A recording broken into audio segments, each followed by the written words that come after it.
유네스코 세계유산 등재를 바라는 가야 고분군을 찾아서 오늘은 해상왕국 소가야 고성에 왔습니다. 고성에서는 과연 가야의 어떤 발자취를 만날 수 있을까요? 함께 가보시죠.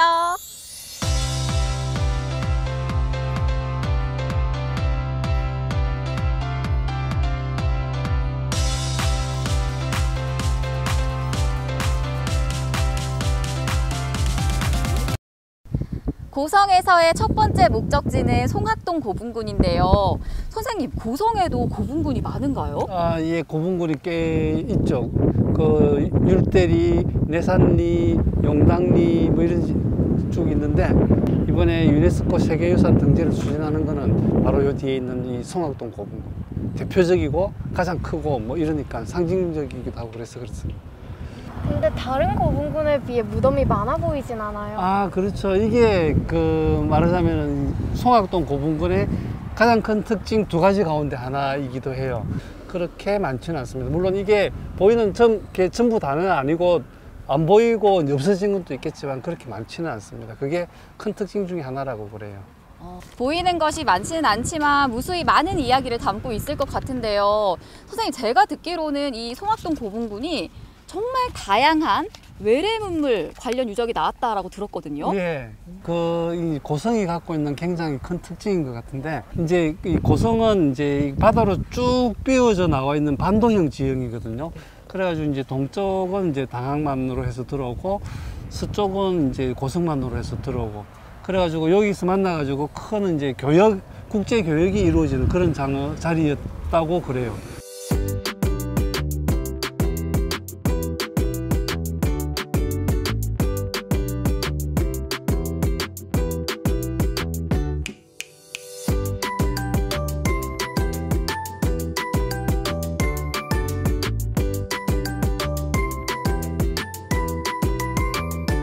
송악동 고분군의 높은 곳까지 올라와 봤는데요. 저희 뒤에 모습이 좀 이색적인 게 봉우리가 3개 있는 것 같기도 하고 낙타 등 같기도 하고 그렇거든요. 그러니까 요 중에 제일 높은 데 있는 게 가장 큰 고분이고, 그 다음에 그 고분을 먼저 만들고 나서 요 제일 밑에 쪽, 그 다음에 두 번째 큰 고분을 이렇게 다시 만들고 그렇게 이어붙인 다음에 마지막에 이제 그 두 고분 사이에 또 고분 하나를 이제 무덤을 새로 하나 만들어서 이렇게 이제 세등 낙타라는 게 있는지 모르겠는데 그렇게 이제 만들어져 있습니다. 이런 식의 어떤 혈연 관계라든지 친밀한 관계도 나타내고, 이제 지배 집단 사이의 어떤 결속력도 나타낼 수 있고.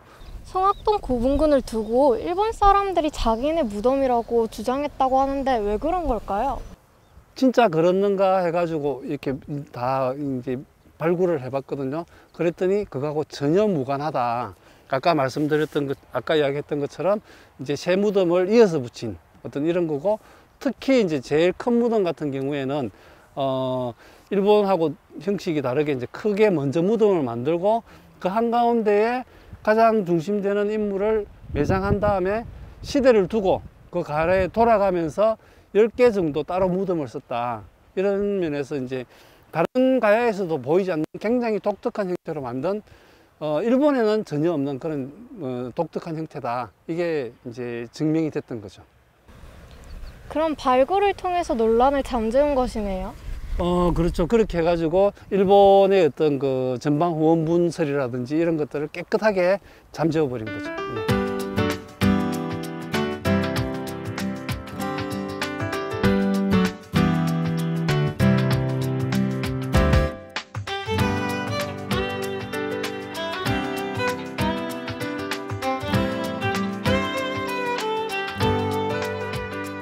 이번에는 고성 박물관으로 왔는데요. 뒤편에도 소가야인가 이렇게 적혀 있고요. 고성의 옛 이름이 소가야잖아요. 네. 근데 이 소자가 작다란 뜻의 소자인가요?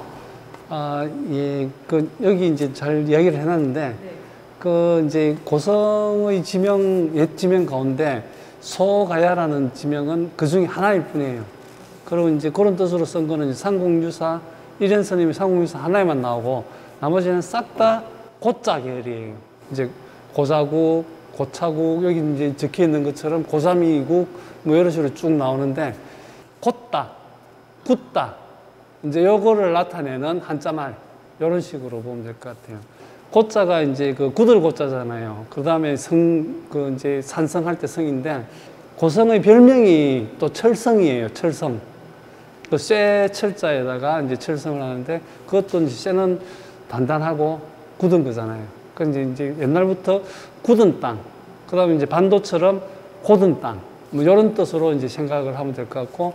아, 작다라는 게 아니라 굳다, 곧다, 세다. 예, 이렇게 생각해야 되는 예. 거군요. 그거를 보여주는 유물이 바로 여기 이제 그릇이 하나 있습니다. 그 내나 고성에서 출토된 유물인데, 그게 이제 옛 고자. 말하자면 지금 이제 우리가 같이 이야기하고 있는 곧다, 굳다 할 때 그거를 나타내는 고자가 적혀 있는 그런 토기가 여기서 하나 출토가 됐어요. 그게 이제 고성의 지명을 유래를 알려주는 그런 게 아닐까 하고 이렇게 많은 사람들이 짐작을 하고 있습니다. 그럼 고성박물관에는 이것 말고도 눈여겨볼 만한 유물이 더 있을까요? 고성에도 다른 가야와 마찬가지로 이제 많은 토기, 철기, 청동기 이런 게 출토가 되겠는데 다 귀한 거죠. 근데 다른 데서는 보기 어려운 그게 이제 딱 여기 하나 있다고 합니다. 여기 적혀 있는 대로 새무늬 청동기라 그러죠. 이제 자세히 보면은 이렇게 이제 새가 딱 나란히 그러니까 딱 이렇게 해가지고 서로 마주보고 있는 모습이 굉장히 많이 이제 그 들어 있어요. 그건 진짜 어떻게 만들었을까 이렇게 궁금한데, 우리나라에서 보자면은 다른 데는 거의 없는 거기에다가 가장 완벽한 원형 그대로 이제 이렇게 있는 이런 것들을 이제 고성박물관에서 보유를 하게 된 거죠.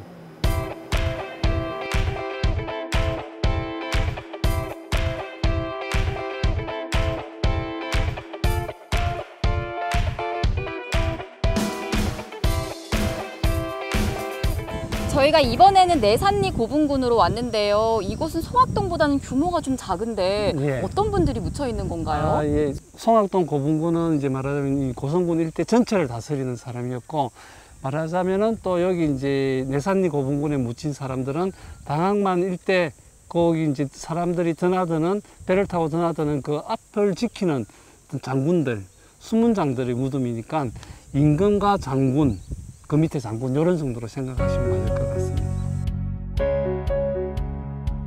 지금 고분군의 한 가운데로 들어왔는데요. 그럼 이곳은 해상 교역이 활발했던 곳이니까 그렇죠. 고분군 안에 유물들도 관련 유물이 많았겠네요. 예, 그렇습니다. 그러니까 이제 소가야 자체의 유물뿐만 아니고 여기가 이제 남해로 보자면 이제 동쪽 출입구에 해당이 되잖아요.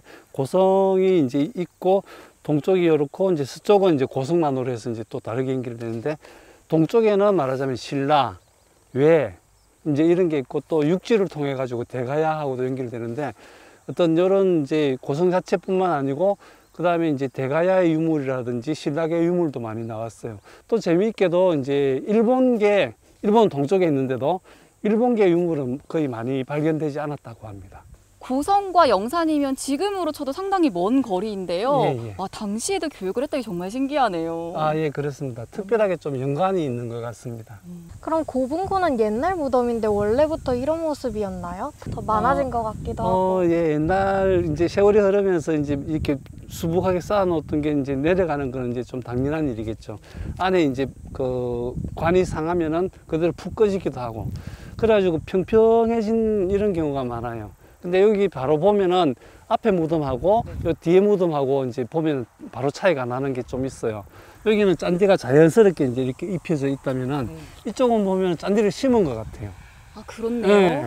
그러니까 이제 이렇게 발굴을 하고 나서 어떤 경우는 이렇게 봉분을 새로, 옛날엔 평평하게 없어져 버렸는데 봉분을 새로 쌓고 그 위에 이제 짠디를 입히는 이런 경우도 있어요.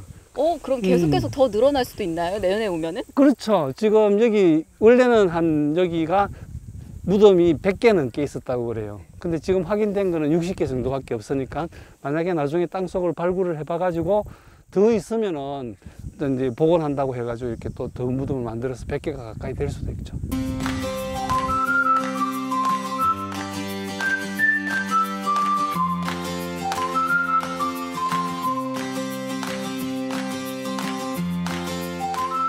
들어오세요. 제대로 온 게 맞을까요? 예, 그 맞기는 맞습니다. 폐총이라고 하면 저희가 조개 무덤이라고 배웠거든요. 그렇죠. 근데 이게 조개를 이렇게 무덤을 만들어주는 건가요? 이게 뭔가요? 그 이제 우리가 거기 조금 전에 이제 송악동 고분군하고 이제 갔다 왔는데, 송악동 고분군은 이제 그 사람들이 살고 나서 죽어서 묻힌 안식처. 여기는 이제 사람들이 살았던 자리죠. 폐총은 조개무덤은 요즘으로 치면은 쓰레기 폐기장. 그러니까 그때도 이제 조개를 삶아서 먹고 그 껍데기를 갖다 버렸던 이제. 그럼 고성박물관에 있던 세원이 청동기가 쓰레기장에서 발견됐다는 말인 그렇죠. 건가요? 어떻게 잘 알았을까? 그러니까 지금도 보면은 쓰레기를 버릴 때 그게 묻어가지고 다른 것도 버리잖아요. 또 그 다음에 이제 뭐고 우리가 깨끗한 거라 하더라도 용도가 다 끝난 거는 같이 또 버리기도 하죠. 요즘은 이제 뭐 재활용 쓰레기, 그 다음에 이제 가구 같은 것도 이렇게 따로 버리고 하는데, 세무늬 청동기 같은 것도 있고, 그 다음에 이제 조개 껍데기도 있고, 그 말고 이제 생활상 쓰다가 버리는 뭐 이런 오만 것들이 다 있는 거죠. 쓰레기만 있었던 건 아니고, 쓰레기는 지금 개념하고 다르게 그냥 아무데나 이렇게 모여서 이제 버려졌을 텐데, 그렇다면은 그 바로 근처에는 또 이제 주거지, 또 저기 표시가 되어 있는데 야철지, 철을 단련해 가지고 생산해냈던 그런 데도 발견이 되고, 이렇게 고성 송악동 고분군에서 보는 것처럼 어떤 그런 대외 교류가 그 이전 시기에도 활발하고 왕성하게 일상적으로 이루어지고 있었다. 그걸 이제 여기서 볼 수 있는 그런 게 되겠습니다.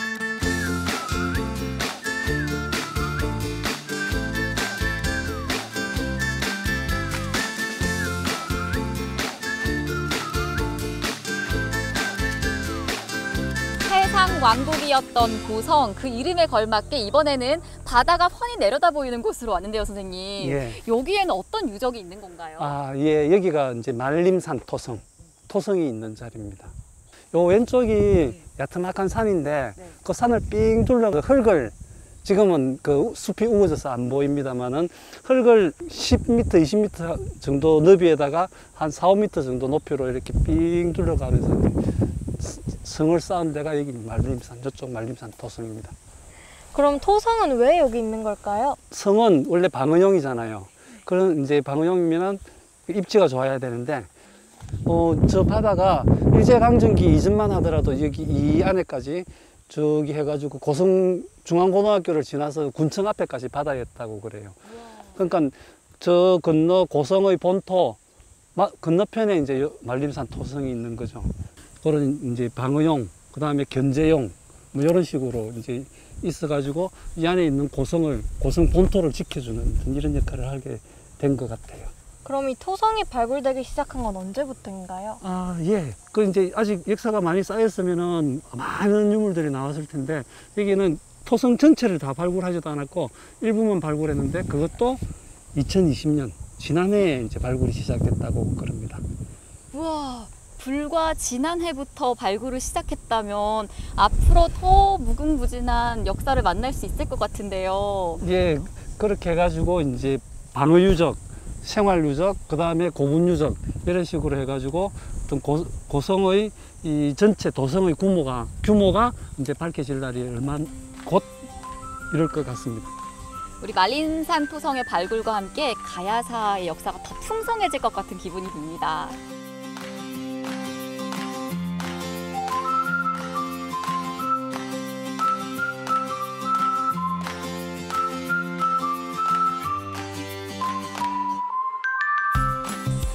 네, 오늘은 고성에서 함께했습니다. 소가야가 어떤 곳이었는지, 해상 왕국으로서 고성은 어떤 역할을 했는지를 알 수 있었는데요. 돋고 굳었던 소가야의 유적들, 유네스코 세계유산으로 만나볼 수 있기를 바라봅니다.